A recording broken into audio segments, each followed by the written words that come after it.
Hello, everyone, and welcome to today's broadcast. I'm Mike Boland, and our topic today is location's role in a post-pandemic world. So joining me to tackle this is a panel of experts that includes Foursquare CEO David Shim. Hi, David. Welcome. Thanks. Also from Foursquare, we have Director of Insights and Analytics, Ariel Siegel-Eck. So welcome, Ariel. Thanks for having us. Great. And we also have with us Stuart Schneiderman, who's SVP of Business Intelligence Operations for Advertiser Perceptions. Welcome, Stuart.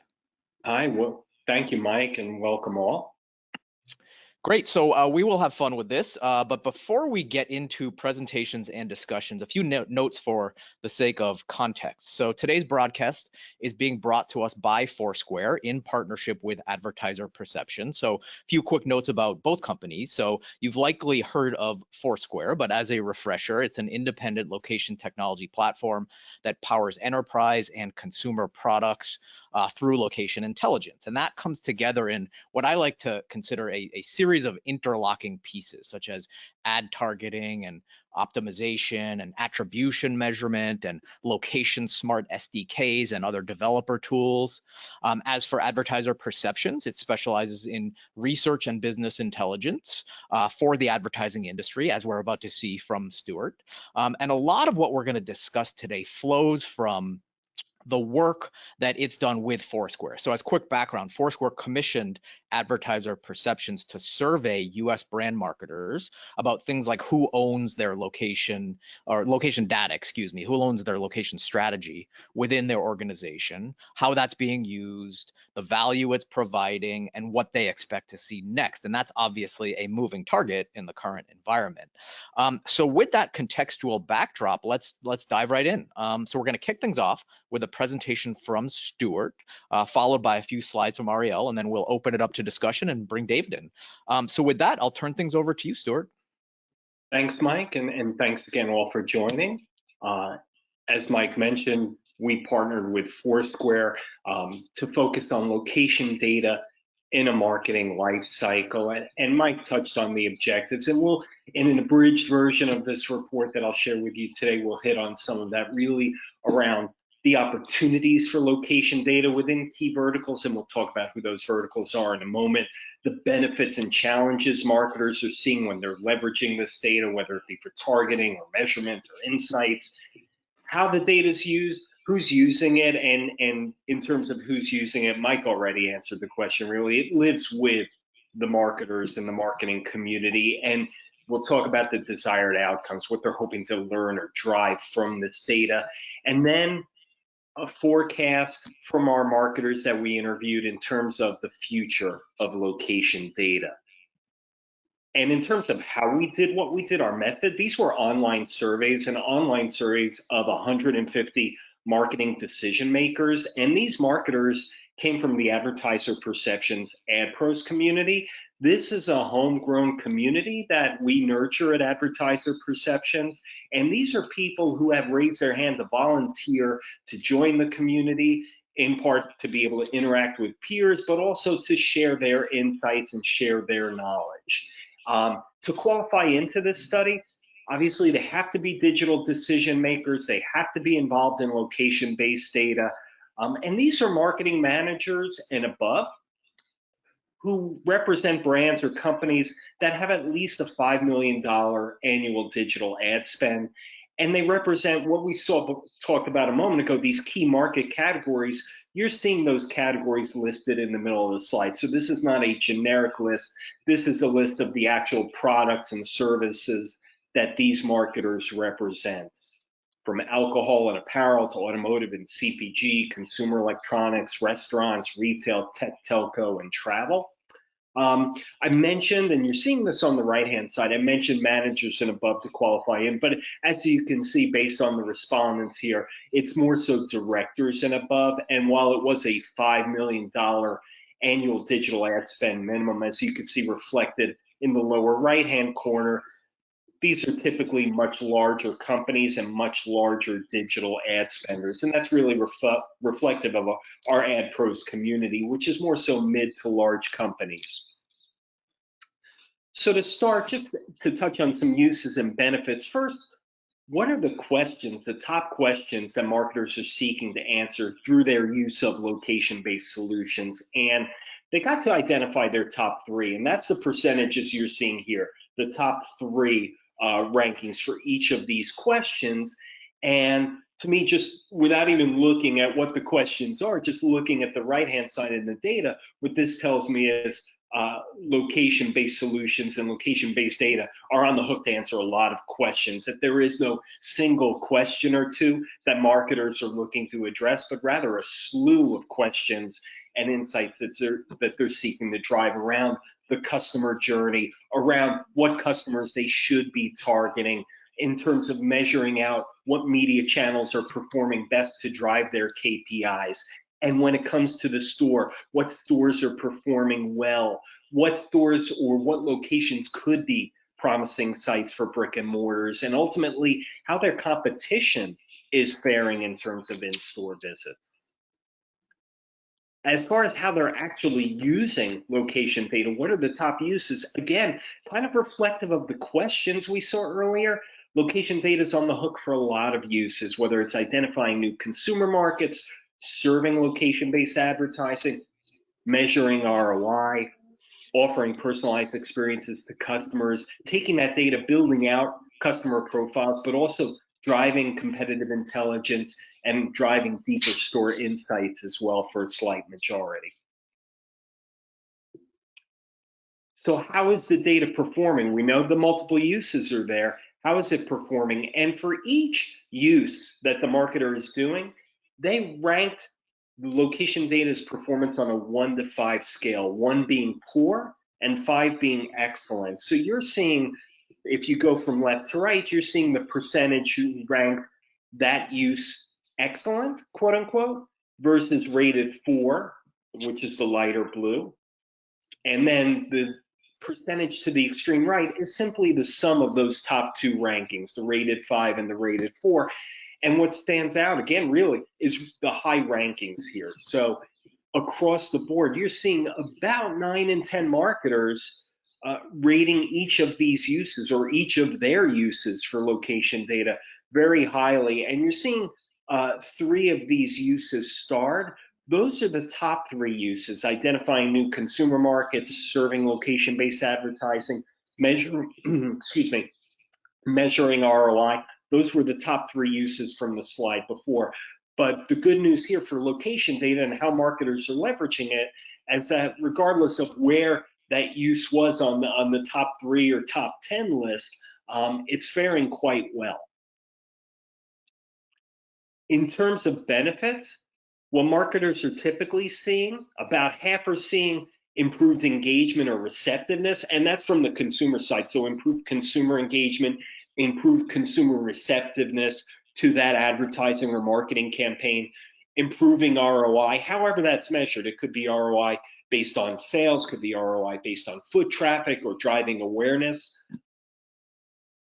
And in terms of the flip side, so we talk about benefits, but on the flip side, there's challenges or obstacles, of course. And while nothing's jumping off the page in terms of what was ranked in the top 3, it's led by privacy concerns, data accuracy or quality, and the availability of real-time data. And I would say broadly, with the research we do at Advertiser Perceptions, when it comes to data-related obstacles, we oftentimes see accuracy and real-time data availability as being pain points. So I wouldn't say that that is exclusively the purview or the obstacles of location data.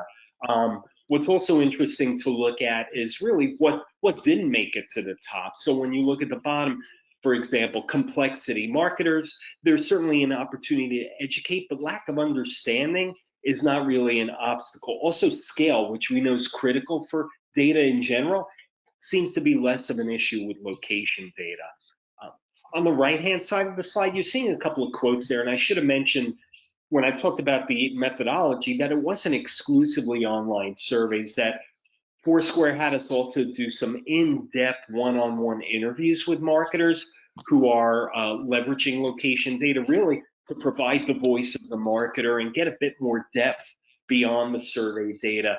And what we heard back, both in terms of the interviews as well as some of the open ends, was part of it was just around maybe not necessarily accuracy, but more so specificity. So you're seeing from the director in the retail sector, a challenge is drilling down to the actual place I drive people. So know that he is involved in driving foot traffic, but really it's driving foot traffic to his beauty brand, which may be at a department store, but which may be at a specific counter. If you've walked into a large big box department store, you know each counter may be dedicated to a specific beauty brand. That's what he's trying to get to.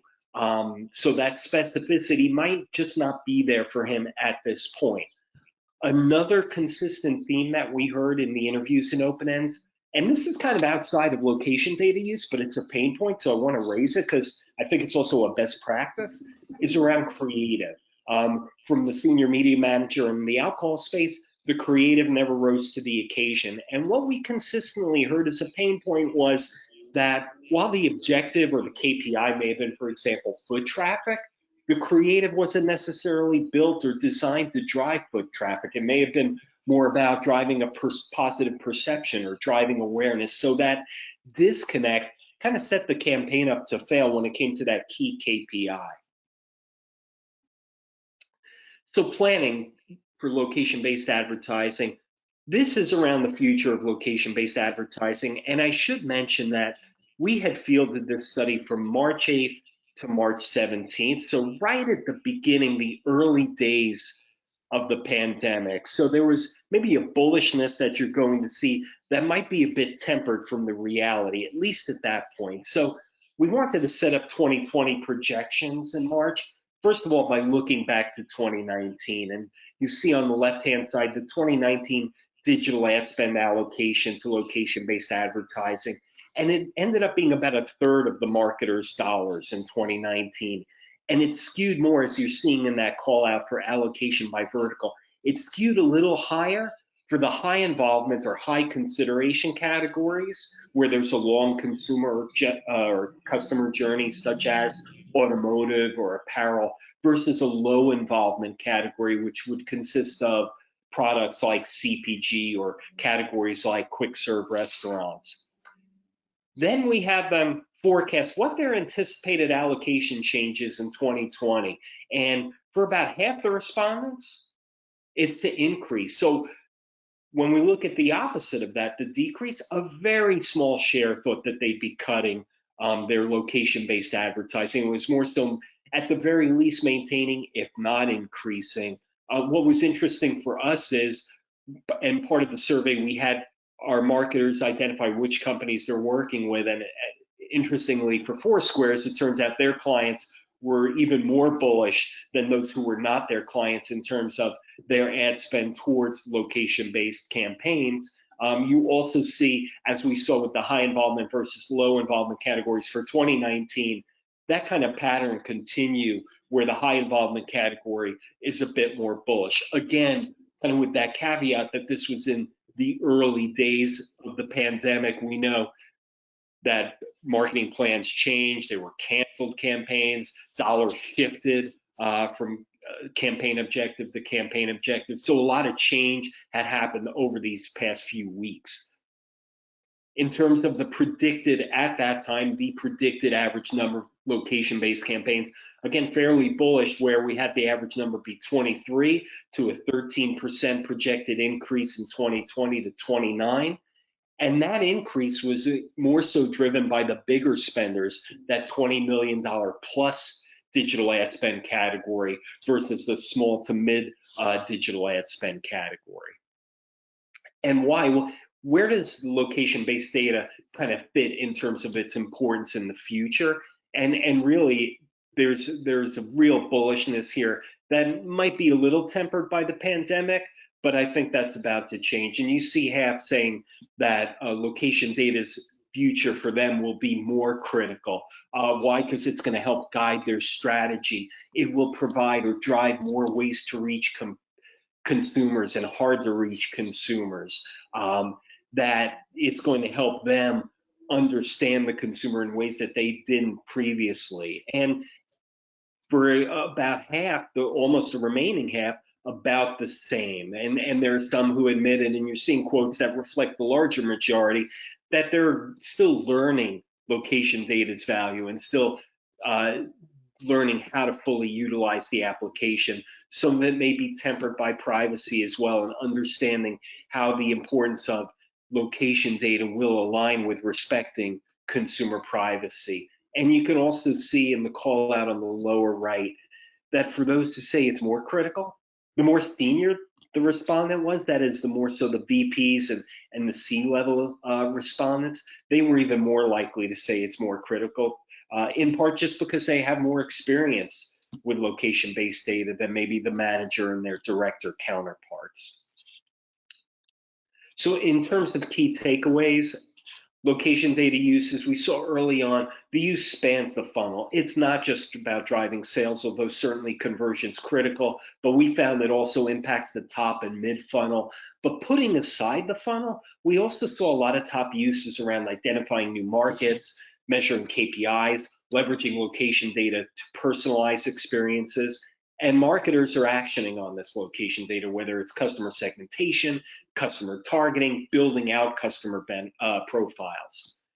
In terms of benefits, the benefits are many: increasing that consumer engagement, driving greater ROI, that personalization we spoke to a moment ago, and certainly measurement, whether it's measuring a campaign, measuring audience behavior, measuring store insights. Challenges, privacy concerns, and as I mentioned, accuracy and real-time data availability, which may be larger challenges for data in general. And in terms of who's driving all this location data use, it's certainly marketers, but they're not on an island. When it came to resolving challenges, we heard in terms of the voice of the marketer and some data that we have from our survey that it's marketers who are partnering with their location providers, who are partnering with their agencies, that are able to really resolve these challenges. And in terms of the future, what we saw at that time, that marketers across spend levels, across these key categories, expect their location data investments and advertising to increase year over year. And certainly the more senior the marketer, the more optimistic they were about their location data use in the future. And what's holding it back, if anything, concerns about privacy and obviously COVID-19. Thank you, Stuart. So that tees us up nicely for our discussion today. But first, we're going to hear from Ariel with a few slides. But even before we do that, quick question for you. The term I used earlier was moving target, right? The world is obviously in a very dynamic state. How is that dynamism playing out in terms of advertiser sentiment? And you touched on this a bit in terms of like the current state of the world, how they see COVID era dynamics impacting their location strategies, in some cases positively. But how are you seeing that kind of moving target from since when these data were fielded to the present? Yeah, Mike. So, part of my perception is fueled by the work we do at Advertiser Perceptions in terms of, and some on the call may be well familiar with this, our ongoing COVID-19 research, where we did a 6-wave study of the advertising market. And also, just from where I sit, we're having conversations with marketers and agencies and ad tech, broadcasters, publishers, etc. And I actually, putting all that aside, I hearken back to, I was listening to last week's McDonald's earnings call, and the CEO of McDonald's said on the call, he said, it's time for us to get back on the front foot. And meaning that McDonald's and other brands are past the shock of the pandemic and they're ramping up their marketing. And I call that quote out because I think it reflects the larger sentiment among marketers we're hearing from at Advertiser Perceptions, many of whom expect to ramp up in Q3 and Q4. And why is that? Because consumers are ramping up as well. And we at AP know from that COVID-19 research that I just referenced, there's a lot of geographic variation to that. And advertisers praying and spraying in this environment is not going to work. So location data, we think, will be critical to informing consumer insights and the advertising and in-store experiences that resonate, especially as brands innovate. And And I would just conclude by saying early on, you also saw that key need state or use of this location data being to fuel competitive intelligence. The other thing we're hearing from marketers is about their competition, that who their competitors were and what they knew about them in February may be outdated. So new CI efforts are being launched, and I think location-based data is going to help fuel that, Mike. Yeah, and to add to that, there's also a lot of practical need for communications with geographically targeted audiences when it comes to things like multi-location brands, hours of operation, correct listings information. The impetus to target by location and get it right is greater now than it has ever been. So next, let's go to Ariel. Ariel, you have some original data for us, so take it away. Thank you. Absolutely. So since the pandemic began, we've been analyzing foot traffic to various places across the US using our first party panel of 13 million opt-in devices. And amidst today's unprecedented uncertainty, it's been incredibly valuable for brands, agencies, platforms, publishers to be able to keep their finger on the pulse of consumers' changing behaviors with location technology in order to guide their strategies. In terms of how we looked at the data, we looked at normalized foot traffic, accounting for any skews in terms of age, gender, or geography since the pandemic began, and used indexing to be able to assess relative increases or declines. In addition to the overall volume of foot traffic, we're looking at nuances by geography, demographic, as well as things like the distance people are traveling, their dwell time in locations, and their path to purchase. We've also been conducting surveys of those users in our always on audience to be able to compare reported behavior to observed behavior. So I wanted to share 3 of the key trends that we're seeing before we dive into the panel today. The first trend is that recovery varies widely by region and by audience. And so as Stuart and Mike alluded to, there's no one size fits all when it comes to recovery. And so marketers need to think about segmenting different types of people and really localizing their strategies. So for example, while the South was one of the quickest areas to recover, now in the South and in the West, where cases are increasing again, we're starting to see some of those non-essential businesses growth and recovery slow as those COVID cases are rising. And so, things are changing really quickly, and brands need to be able to keep their finger on the pulse of those changes as they take place. We're also seeing consumers in rural areas being less impacted than those in urban areas, as that population density is a major factor in those behaviors. And in terms of demographics, we're seeing that men are out and about much more than women, even in categories that would typically rely more on female visitors. While early on in the recovery, we were seeing actually older audiences showing a bit higher propensity to visit again. Now it's that Generation Z 18 to 24-year-olds who are actually a little bit more prone to go out again. For the second trend, we've been looking at foot traffic to different non-essential businesses, and we're seeing different rates of recovery across different categories. So for example, places like airports and gyms and movie theaters have been much slower to recover. And these are places where people are showing a higher propensity to sort of avoid given the uncertain landscape. But building on that, we are seeing some other non-essential businesses recovering much more quickly. So 2 of the areas that have recovered faster include personal care as well as bars and restaurants. So people are eager to get their hair cut by a professional, and people are eager to dine out and drink out rather than at home after many months of quarantine. The third trend that we wanted to call out is around how people are moving around. We actually did some research recently with Apptopia together, looking at the ways in which people are moving around the world in terms of mode of transportation.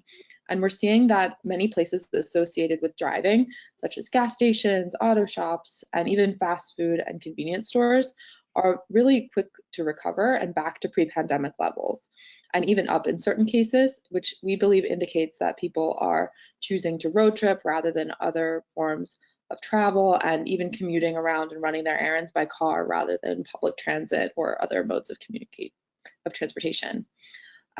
So with that, excited to discuss more with David and Stuart how this data can be used by marketers, agencies, publishers in today's changing landscape. So thank you. Thank you, Ariel. And Before we go into our panel, quick question for you. So I've written about this data set a few times, and one of the things that jumps out at me that I think is very cool is that, I mean, you said it, we're all at different states, different geographies are different phases of outbreak and recovery. So, tracking human movement data around businesses in one geography can help inform other geographies in terms of what to expect. So if there is a spike in salons in the South, that can tell salons in the West or the North or other geographies perhaps what to expect, and therefore inform reopening strategies. And that trickles down into all kinds of things, inventory management, what hours of operation, all of these things. So, is that something that was intended in the data as a use, and are you seeing it play out as a kind of a planning tool, whether it be for individual businesses or governments or public health agencies? Yeah. As you can imagine, leading consumer insights at Foursquare, my team's been very busy since the pandemic Right. began with all different types of folks that you mentioned, government agencies, real estate developers, you name it, looking to our data to help guide their decisions. And we actually have been producing a weekly report that dives into all of those different trends by every single category with the most recent week. And then our team also developed a dynamic tool called the Recovery Index that shows those trends to different categories down to a county level in many cases, and with just up to yesterday's data. And so we're finding that lots of brands and marketers are jumping into there in order to make those decisions in near real time, to be able to decide where to open, where to staff, where to turn on marketing. Mm-hmm. Great. So David, let's bring your voice in here. And thank you for being patient.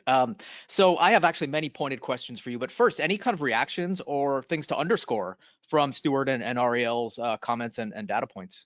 Yeah, absolutely. So I think there's a huge opportunity when it comes to what's occurring right now, where we refer to it as the Great Reset, in terms of the way that consumers are actually consuming the physical world and the digital world has changed in a period of 6 months that we've never seen before.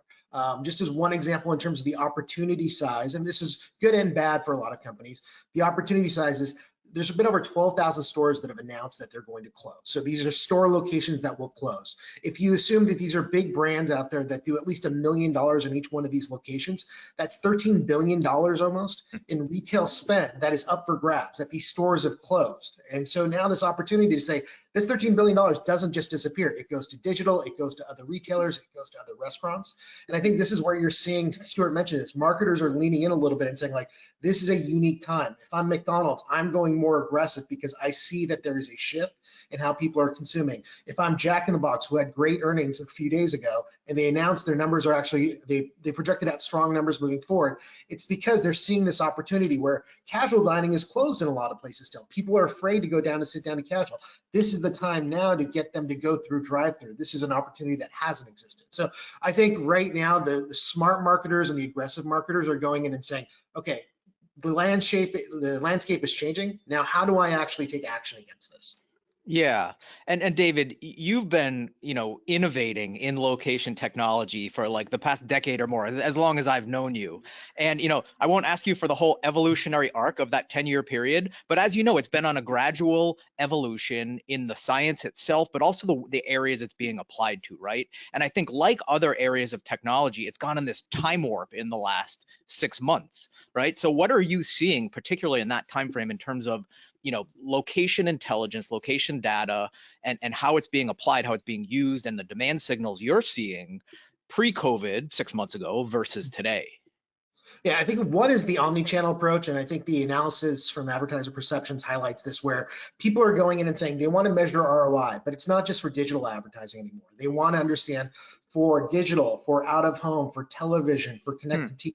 How do all of those things work together to drive somebody into the store? But what's actually changed on our side is we've got clients now coming to us and saying, like, hey, can you also measure our online conversions? That wasn't something that we were talking about actively 12 months ago, but they understand this is an omni-channel shift. They want to be able to understand the customer journey, not just after you visit a Best Buy, where do you go, but actually going in and saying, hey, where do you go when it comes to digital as well? So how do I look at that full experience? Because consumers are no longer just one channel only. They're shopping in both channels, they're consuming in both channels. So I think that's one. I think two is really, and Ariel talked about this a little bit, is this is kind of a seminal moment when it comes to analytics. I think when it came to location analytics, a lot of people had questions around like, hey, attribution, very clear use case that Place did really well with.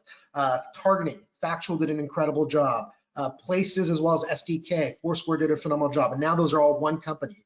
And that's kind of an omni-channel solution to address all of those. But people are going in and saying now, hey, I actually have an analytics specific question. States like the state of California are using our data via visit.org, which is free, that lets people understand like where are we seeing foot traffic go. To your point around like, hey, other states actually indicate what future behavior will look like as another state opens up. Now you can actually see that, and we make that readily available. And so we never had that before, but now California is kind of looking at it and saying, like, in a daily report, what does that traffic look like? New York City is using our data through the recovery index. So it's really kind of exciting that people are actually proactively finding these new use cases when it comes to location data. Yeah, and let's bring in Ariel and Stuart on a similar question in terms of what are the other use cases that are emerging. And, you know, as background for those who are new to this location intelligence field, like over the last decade, as I alluded to, it's been evolving in terms of the places it's applied to, right? You know, it was primarily used for kind of marketing, ad targeting, attribution, all those good things where it's still very strong, but also migrating into kind of adjacent areas like operations, everything from supply chain logistics to, you know, informing where you should open your next franchise, and in some cases even, you know, investing in hedge fund intelligence and all these kind of like clever ways where it's being used. So I guess the point is the field is nothing if not adaptable, and right now is the time when, you know, technologies need to be adaptable. So what are some of the other ways that it's kind of like being used in maybe new or native ways, or as David pointed out, you know, ways that already exist but are now kind of seeing more action? So Ariel, why don't you go first, and then we'll hear from Stuart. I think you're on mute. Thank you. I think that definitely in today's landscape, that sort of staffing, strategy, operations, inventory, supply chain, that's all very top of mind for our brands in terms of how they are looking to use location today. And they're able to look at historical trends to do sort of demand forecasting for the future to some extent. And we talked about looking at certain states as leading indicators. I think that definitely real estate site selection is a huge use case for location data, and not only, you know, selecting new sites, but also understanding how to optimize within existing sites and identify areas to focus on. I think investing is absolutely a key area that we've been focusing a lot in recent months and years in terms of alternative data sets for asset management firms, hedge funds, really leveraging our data in their sophisticated data science models. And the last is around competitive intelligence. I think that, as Stuart alluded to, brands only know what's going on inside their four walls to a large extent. And so they are looking to get a better understanding of, you know, where are my customers cross shopping? Where are they going before and after my locations? What is their lifestyle, their life stage, their patterns, preferences, passion points? And that can ultimately inform marketing strategies, but also just sort of brand strategy overall. So Stuart, before you jump in, quick follow-up question there. You know, in terms of the range of use cases you just listed, can Foursquare's data, location intelligence, and kind of movement tracking in any way kind of predict, say, election outcomes? Do you want to take that one, David? I wouldn't say we've actually tested that out. We've done some analysis in terms of what certain political parties are attracted to certain retailers, restaurants, et cetera. We've done that type of analysis, but we haven't done the analysis to say, hey, is someone who visits this place more likely to go out and vote? Mm-hmm. I remember, and you probably remember too, this was a while ago, but Foursquare has done some predictive, interesting stuff in the past, such as, you know, predict iPhone sales, you know, after just by, you know, that movement data. So very interesting. So Stuart, thank you for your patience. Same question, just kind of different use cases you might see emerging. Yeah, you know, well, first of all, I'd echo what Ariel said about competitive intelligence and kind of align that with David, where I don't know that McDonald's was considering Jack in the Box a top competitor, but this is now a new rising old star, so to speak, right? So their landscape is changing, and to get insights quickly, I think this is an opportunity. Another that I touched on, but I think is going to be a real critical use, and this involves more so aligning it with MarTech, and in particular the rise of customer data platforms, is the building out of customer profiles. And I think location data, especially in a pandemic and post-pandemic environment, I think that's going to be a critical tool. And the other thing I think is about measuring new distribution channels. So Starbucks, Wawa, Shake Shack have all announced that they're going to ramp up drive-throughs and build drive-throughs. You're going to need to measure the efficacy, where it works and why, and where it's not and why. And I think location data is going to help. Yeah.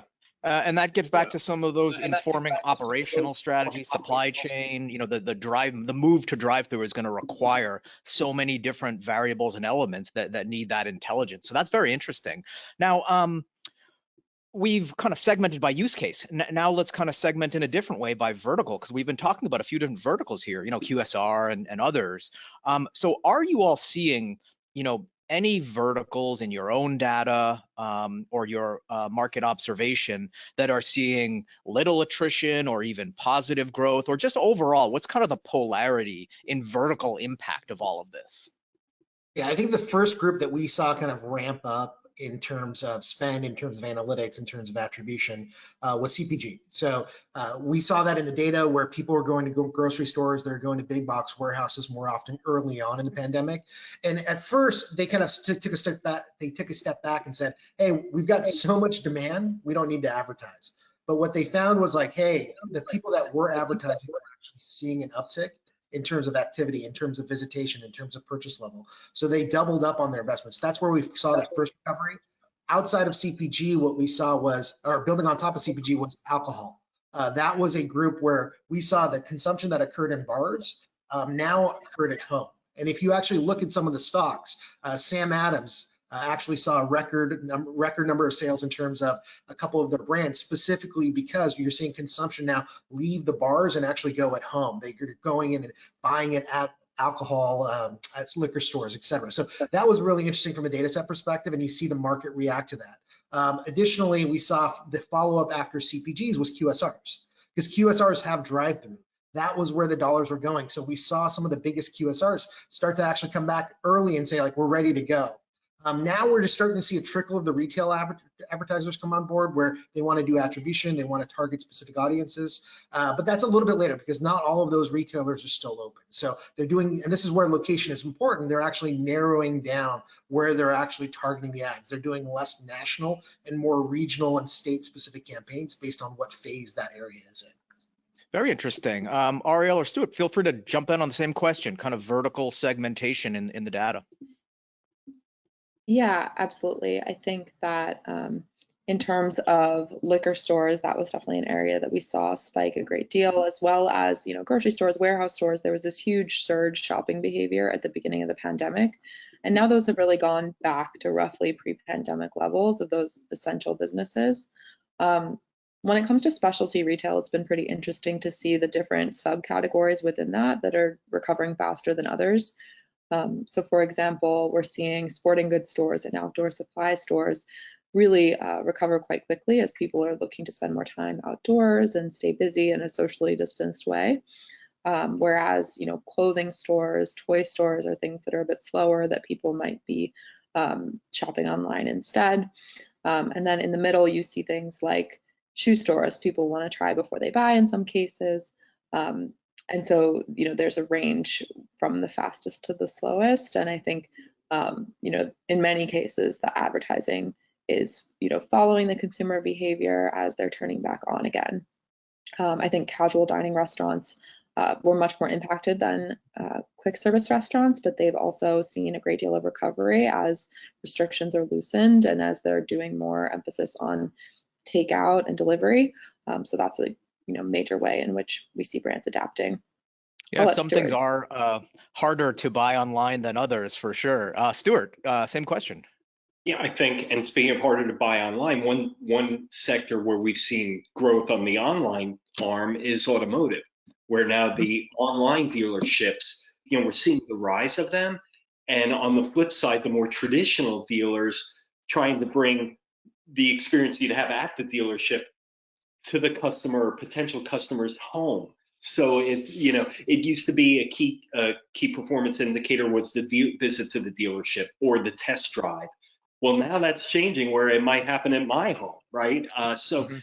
I think that this is opportunity. It's also an incredible test case to measure, just speaking as a researcher, but one that I think, 6 months ago looked very different from today and will probably look even more different 6 months from now. Yeah, and it's interesting too. An underlying theme here is adaptability. We're seeing other technologies outside of this discussion, as a quick side note, that are really kind of rising to the occasion and will help in that kind of consumer journey of at-home shopping for things that you need to try on, such as augmented reality in cosmetics or shoes or even couches. Will it fit? Will the flat screen TV fit on the wall? And those categories that you traditionally did not buy things online, technology will find a way to paraphrase Jeff Goldblum in Jurassic Park.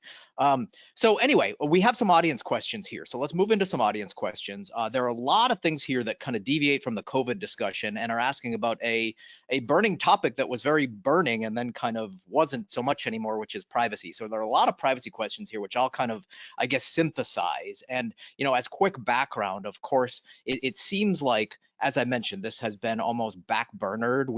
But we have all these regulatory actions with GDPR and CCPA.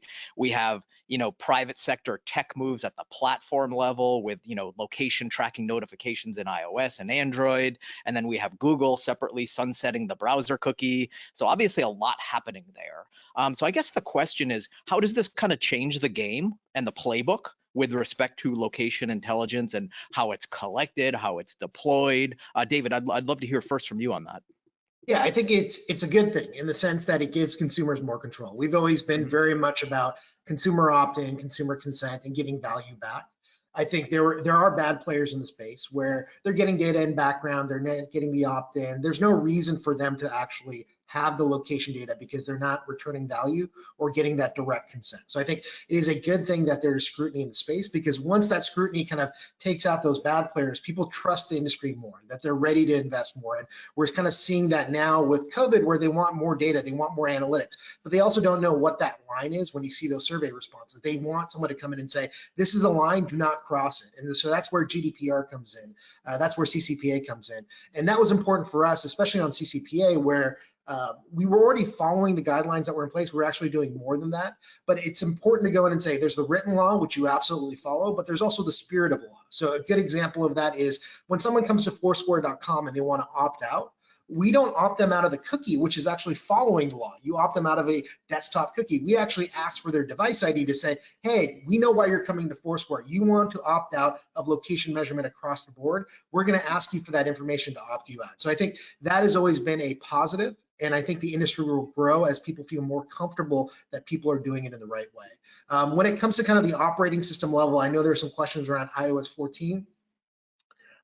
Foursquare has historically, we've gone through all of those changes where previously, like in the early days, it was just like location permissions were in the initial app install request, to now you get updates in the last 2 or 3 versions of iOS where it says, hey, do you opt in to share location data? Then it became, do you opt in to share location data in background? Then it became, do you opt in to share location data in background persistently? And then or only in app. So location has already been at that level of scrutiny. What's new with iOS 14 is more around the measurement side. So it's less about the location and it's more about IDFA and having that ID. Where we've solved that is we've had direct partnerships with a number of companies where we're not using IDFA in a lot of cases. We're actually directly integrated where we're able to measure cross device because they have their own internal graph because a user logs in to multiple services. We have the SDK that's delivering direct value to the application developer that is using our technology. We have the point of interest that doesn't require IDFA. So all of our services are kind of independent in a lot of cases of IDFA, and where they are dependent, we're working closely with either the brand, the publisher, or the advertiser to make sure that integration is in place. But we couldn't do that if we weren't transparent. So I think that's a key differentiator. If you're not transparent, they're going to say like, why do you want me to do this next thing? And they're going to say, no, I'm not doing that. Like, that's where I think that transparency is very important. Yeah, it's all about trust. Any other thoughts on privacy before we move on to the next audience question?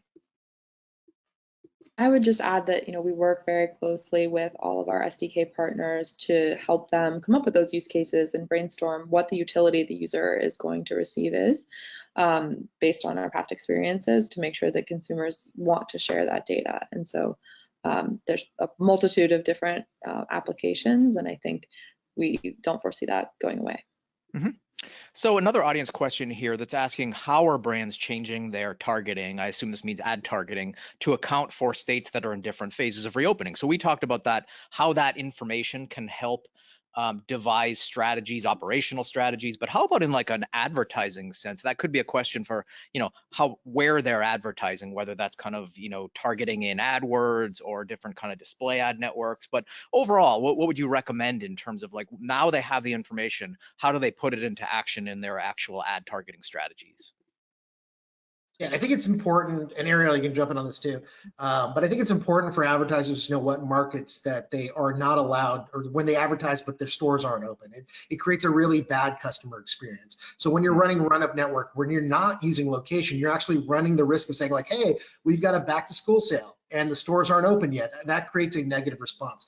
Where the ability comes in to kind of take advantage of that is to say, dynamically change your creative. If you're running nationally, that's okay. But if you're in the digital space and you have location data, enable that location targeting. So back to school online, where you not talk about the back to school, go to the store and make the purchase, but actually go into the physical, go into the digital environment. And I think that's going to be important. Additionally, we're seeing shifts where people are now going in and saying like, hey, you're not able to go in my store.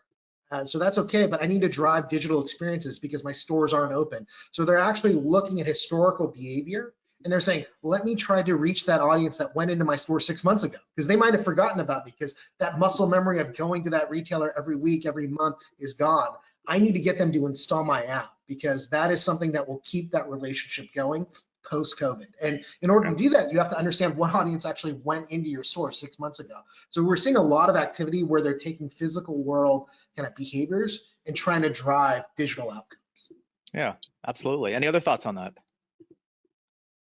I would just add that in addition to thinking about localizing the strategies, we're working across our integrations with a number of different platforms to help brands identify specific people within a given market. So even if your stores are open in a given market and the restrictions have been loosened, we can help you identify who are the people who are really just staying at home, not going anywhere, or maybe they're going to a grocery store, versus who are the people who are going to restaurants and bars, and then tailoring the messaging to them. So maybe the person who's staying at home, you want to deliver messaging around delivery, takeout, curbside pickup, and the people who are going out, you can emphasize the in-store experience.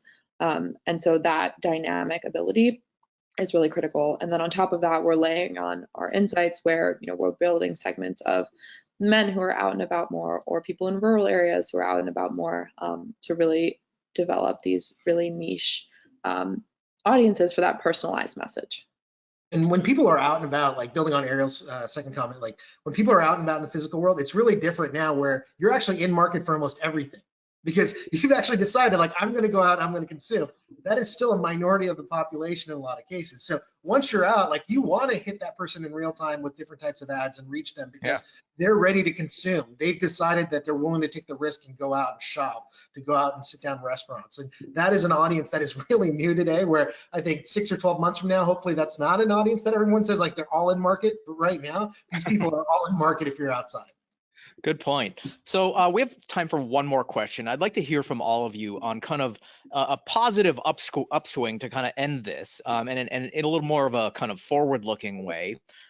So there's a concept that I've been kind of writing about. I like to call it the next normal, right? It kind of extends from the new normal. Like what is the future going to look like, given the theme we were discussing earlier, that there's been evolution in various forms of digital transformation over the last decade, and that includes consumer behavior. It also includes enterprise digital adoption. It's been accelerated for a lot of reasons, and a lot of unfortunate reasons, but in a silver lining way. What are we seeing there in terms of, by being forced to adopt things, new discoveries are being made? That's everything from, remote work, learning that it can work in an optimized way. It's curbside pickup for retailers and QSR, or order ahead, or touchless payments. There are all these technologies that have been growing over the last decade, but have, now shot forward a decade in 6 months. So what are some of the other areas from where you all sit that you're excited to see the world gain a new perspective and therefore perhaps make discoveries that could be things that are instilled as positive and permanent. David, why don't we start with you? Yeah, so I'd start with the omni-channel approach. So I think people have talked about that as a buzzword over the last 10 plus years, ever since That's for sure. Gosh, I think this is kind of that push now, because when a restaurant can only do curbside pickup, when they can only do delivery, they're forced to take action and change the way that consumers will actually purchase. And that will have long lasting kind of implications as it relates to the business. I think it's going to be a net positive. I think it's going to make it easier for consumers to get the products they want in whatever channel that they want. And those retailers, restaurants are actually going to cater to that. And I think that is going to be a big part of the future. And I think there's a big opportunity there. I think the second is around analytics. The impact of analytics when it relates to COVID, you've seen a lot of the data out there in marketplace. Some is probably too granular to be upfront. Like, we've made a decision on our side at Foursquare to say we will not deliver the granularity that certain companies, certain press want to see, because we don't think that's the right thing. It's interesting in the moment, but longer term, there are privacy implications. With that said, I think as we start to see location analytics become have more use cases, it becomes more valuable, and people start to think of it in different ways. We saw this when Hurricane Irma hit a couple of years ago, where we saw how people left. When do they actually leave the city? How do you actually prepare for that? How do you actually return services back on? When will people come back? And I think that is going to be important for the greater good to actually deliver that, to say it's not just about marketing. It's great for marketing, but I think from a social good, from helping people, from having a social impact, I think that's where a lot of the future is. Nice. Stuart, your thoughts on next normal silver linings? I think one silver lining, assuming you're not a market leader, is the opening of kind of brand love and brand loyalty has been changed, right? And part of it is just due to supply and demand, that, well, the brand I love isn't on the shelf anymore, or the store I like to go to, well, they can't staff, or they won't staff, so they're closed. It's opened things up for the Jack in the Boxes of the world. And I think that's going to kind of reset the landscape for brands in the future. And the other thing, and kind of echoing David's point, is around innovation and putting the customer at the center of that innovation. Experiences are changing, and once we settle into your new normal, I think that innovation is going to continue, and we're seeing it in spaces and places we might not expect. My local library is innovating in terms of their experiences. Since whenever you use the sentence library and innovation, it's those words in the same sentence. But that's what we're seeing, and I think that's really exciting. That's pushing brands, that's pushing opportunities that might not have been there, or were very slow, but now we're being forced to really confront and address, and I think confront and address in a good way. Yeah, I love that democratization principle, that this is a time for challenger brands. I hadn't thought of that. Very insightful. So Ariel, you get the last word. Yeah, I mean, I think that Stuart and David covered it quite well. I would echo a lot of what they mentioned. The thing that I'm most bullish and excited about is the ability to marry online and offline. I think that given people's quickly changing behavior, I think, we're seeing this evolution where people aren't just thinking about location data to drive someone in store, but thinking about how they can leverage offline learnings to drive online outcomes. And my team's been doing a lot of really exciting analyses around understanding people based on the places they go, but also their online behavior, to get a more holistic view of the customer.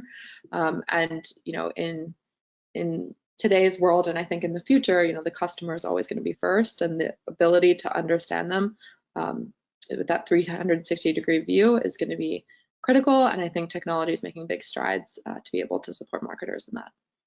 That's great. That's a great place to end it, and that's all the time we have. So I want to thank you each for an enlightening discussion. Thank you. Appreciate it, Mike.